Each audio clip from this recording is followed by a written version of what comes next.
L'histoire de Kuma continue et arrive à sa fin, car l'homme se perd tandis qu'il devient une arme. Et alors que chacun assiste à son funeste destin, ça pose énormément de questions. Est-ce que l'incident d'Egghead ne serait pas seulement provoqué par Luffy et le kidnapping peut-être de Vegapunk ou la mort de Vegapunk ou je sais pas quoi, mais plus que ça, peut-être la rébellion des marines avec un Kizaru qui semble avoir beaucoup de relations dans ce chapitre avec Kuma et Bonnie, Vegapunk, Sentomaru. Peut-être bien, on en parle, Kizaru va se rebeller, et bien sûr, que fait Kuma sur l'île de Luffy ?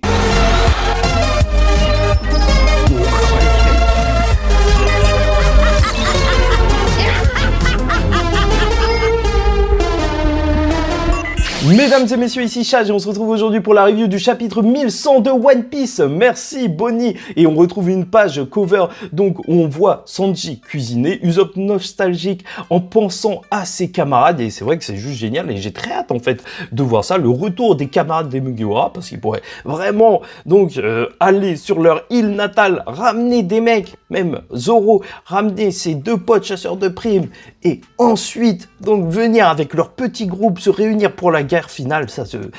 C'est le truc qui me hype le plus, voir l'évolution de ces personnages en fait qui sont peut-être devenus assez forts et même voir chacun des Mugiwara être les propres chefs de leur faction. Vraiment, ce serait magnifique. Mais bref, ce n'est pas le sujet de ce chapitre, puisque bien entendu, on est encore sur ce flashback de Kuma. Je tiens à vous le dire parce que sur cette chaîne, on dit les termes, on n'évite pas les polémiques. Oui, s'il y a certaines personnes qui n'apprécient pas, alors je tiens à leur adresser un message, parce que c'est vrai que le flashback de Kuma est long. On a compris que son histoire est une histoire de sacrifice encore et encore, que ça dure depuis quelques semaines. Moi, je trouve ça génial personnellement. Voilà, ça repose un petit peu l'histoire, mais tenez-vous bien, accrochez-vous bien. Parce que n'oubliez pas qu'Oda, justement, si ces histoires sont aussi épiques, c'est parce qu'il fait du build-up, mais juste de ouf en fait. Il construit tout son univers, il monte la tension à travers même ses flashbacks, et c'est pour ça que ça va péter lorsqu'on va retourner sur Egghead. Là, ça se trouve que Kizaru, il va venir du côté, poignarder Saturne, voilà, je dis les termes, mais bon, on en reparle. La montée en puissance dans la narration chez Oda, ça marche extrêmement bien. Et d'ailleurs, n'hésitez pas à liker ou disliker la vidéo, commenter, donner votre avis en commentaire sur ce chapitre ou même sur cette vidéo ou sur le ciel, j'en sais rien.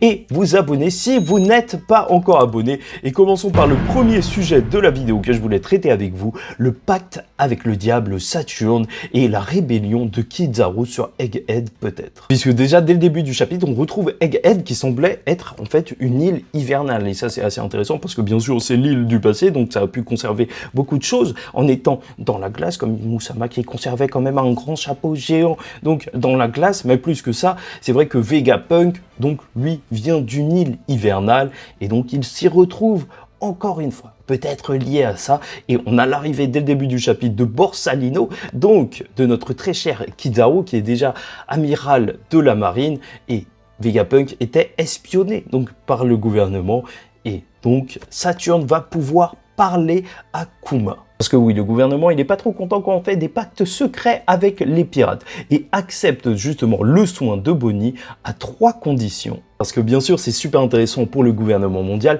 d'avoir une armée de pacifistes, une armée qui pourrait même faire que les Shichibukai qui n'écoutent pas trop, donc écouteraient ou pas du tout, vu qu'il ne serait pas là et juste remplacé par cette armée. Donc la première condition, ce serait que Kuma devienne Shichibukai. C'est un pirate assez renommé, et donc rien que ça ferait du bruit, surtout qu'on apprendra qu'un autre Shichibukai est tombé. Donc deuxième condition, c'est qu'il subisse des modifications corporelles pour devenir surpuissant, voilà, un cyborg.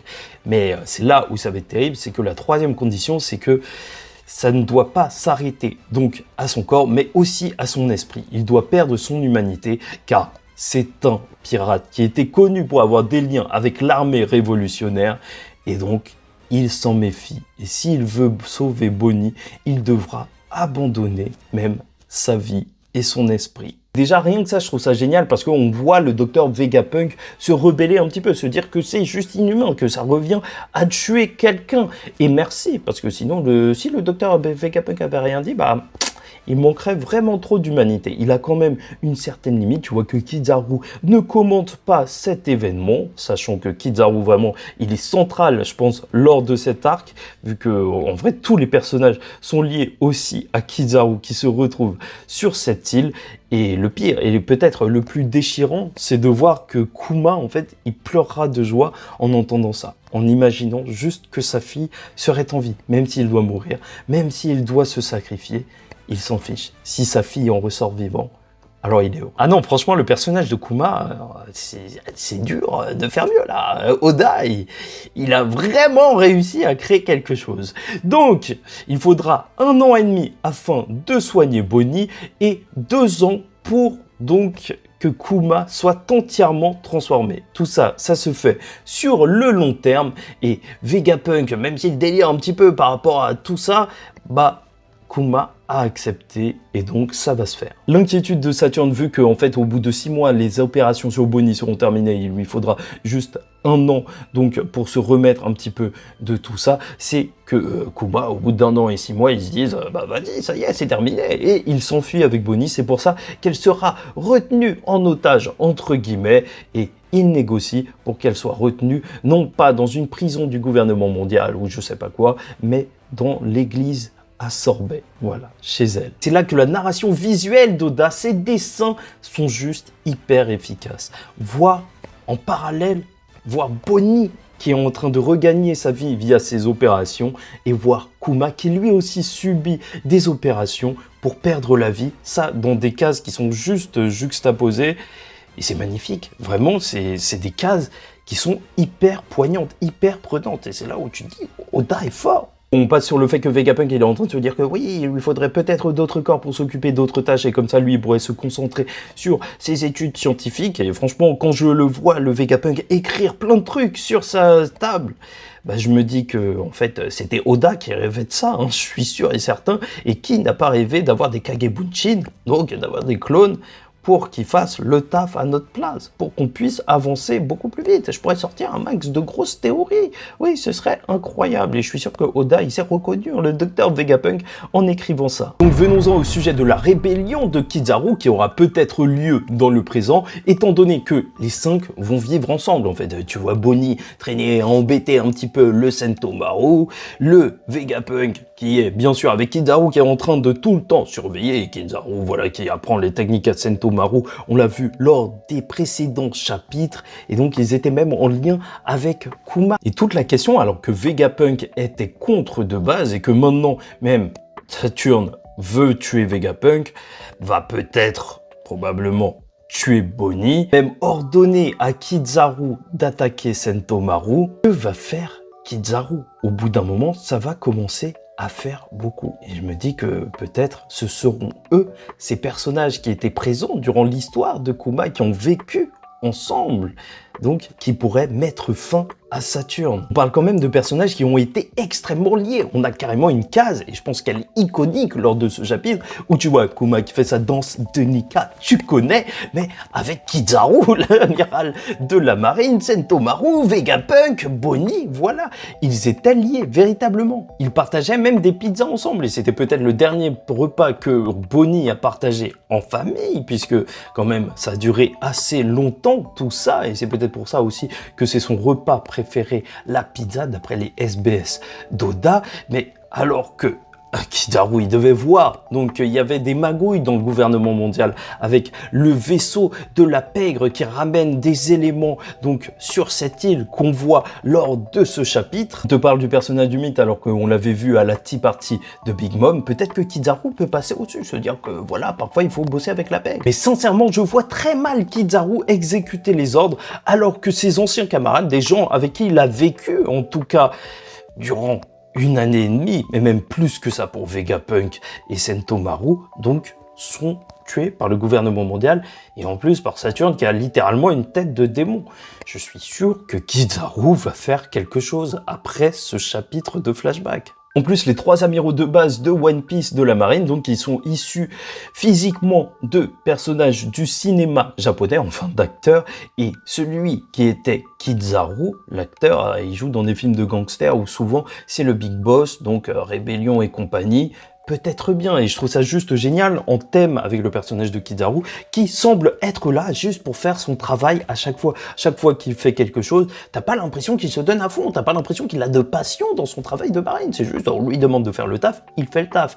Et le voir se rebeller, parce que là, ça va trop loin, ça pourrait être marquant. C'est un petit peu le Nanami du game, en fait, de One Piece. Il va se rebeller sur Egghead, c'est sûr, c'est sûr. Mais en tout cas, j'aurais énormément apprécié cet arc qui nous permet d'approfondir les marines. Et maintenant, le personnage de Kizaru, je suis vraiment hypé de voir ce qu'il va faire. Alors qu'avant, on disait juste, ouais, il va se battre contre Sanji parce qu'ils sont tous les deux jaunes. Tu vois, c'est vrai, peut-être.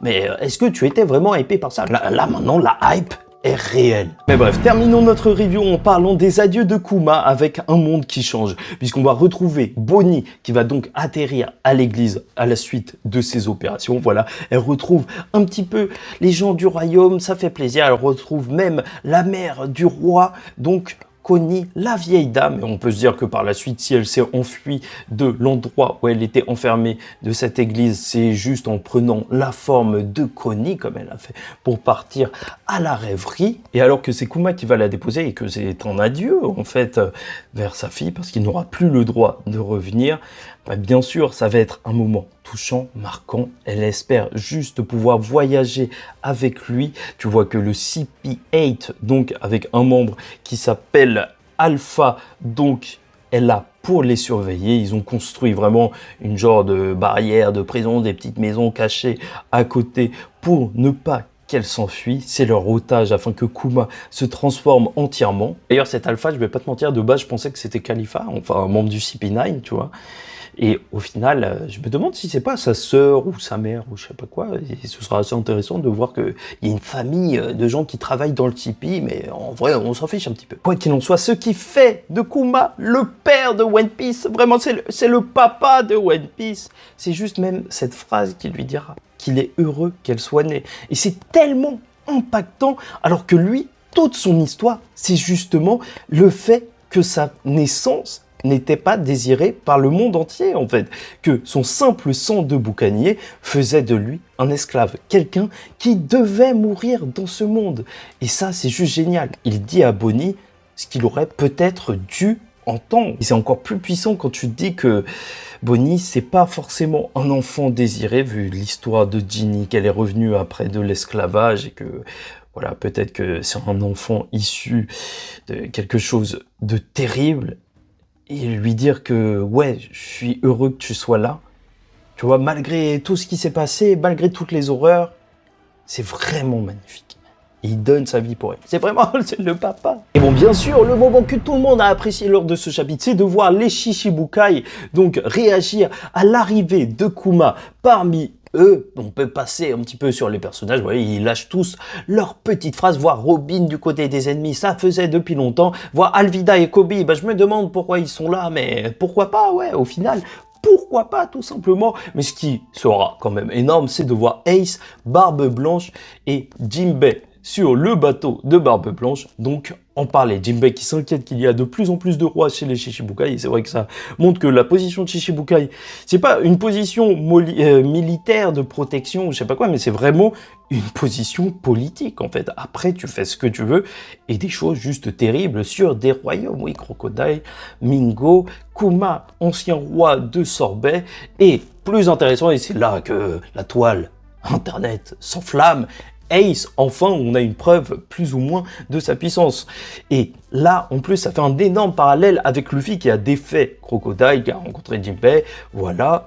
Et bien sûr, il y a eu d'autres événements, mais Ace a vécu aussi un parcours similaire dans un certain sens, puisqu'il aurait défait un Shichibukai, et c'est pour ça qu'il y avait une place pour Kuma. Donc déjà, en termes de puissance, ça y est, au moins, on comprend pourquoi Ace avait une énorme prime. Et plus que ça, et oui, je viens sur le sujet, il y a beaucoup de gens qui imaginent donc que la personne à la brûlure qui aurait les indications pour atteindre Laugh Tale et qui voyage avec un poneglyphe, un bateau noir et qui fait des tourbillons dans la mer serait le Shichibukai qui aurait été battu par Ace, parce que Ace, il fait du feu, voilà, il peut provoquer une brûlure sur le visage d'une personne.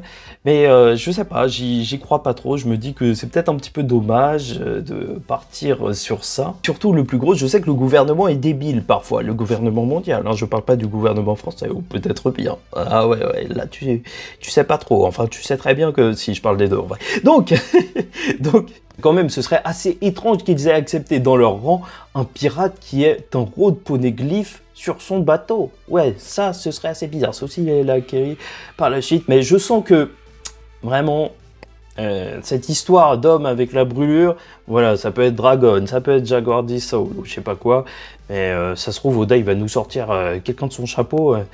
Toutes les théories, elles vont tomber à l'eau. En tout cas, j'ai très hâte de savoir qui c'est. Quoi qu'il en soit, je trouve Moria juste flippant dans sa petite case qui dit que ça fait pas très peur le Kuma avec ses papates d'ours, alors que quand il sera arrivé sur Thriller Bark, bah, il aura fait du bruit quand même. Hein. Ça aura fait peur à tout le monde de voir le tyran arriver. Et même du côté des révolutionnaires, on verra Sabo qui va réagir à la nouvelle, être choqué. Et déjà, il n'y a pas grand chose à en dire, mais c'est juste que c'est incroyable de voir un chapitre où on a quand même Ace, Sabo, et à la toute fin, on aura donc Luffy. Mais donc, on a aussi la réaction de Dragon qui ne dit rien. Et ça, c'est juste génial parce que il doit se douter qu'il y a eu un pacte qui a été fait. C'est lui qui l'a envoyé vers le docteur Vegapunk, notre très cher Kuma.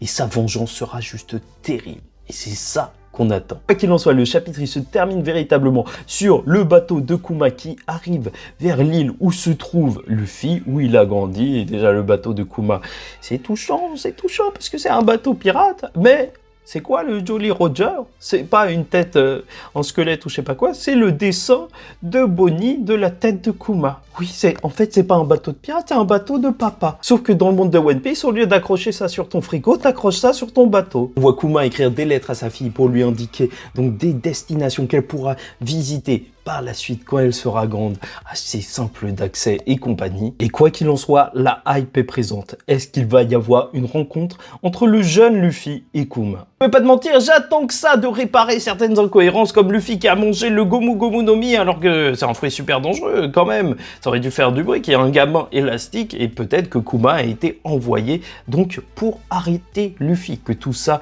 n'est pas le fruit du hasard justement et qu'il serait passé à côté, qu'il aurait fait semblant de ne rien voir pour que Dragon ait encore son fils, mais plus que ça, peut-être une rencontre avec Nika. Un Kuma qui aurait peut-être aidé son héros sans le savoir depuis bien longtemps et qui aurait participé à la naissance de celui qui l'attendait, notre très cher Nika. Ça pourrait être une très belle histoire qu'il sauve Luffy durant sa jeunesse en ne disant pas que c'est Luffy qui a ingéré le Gomu Gomu no Mi.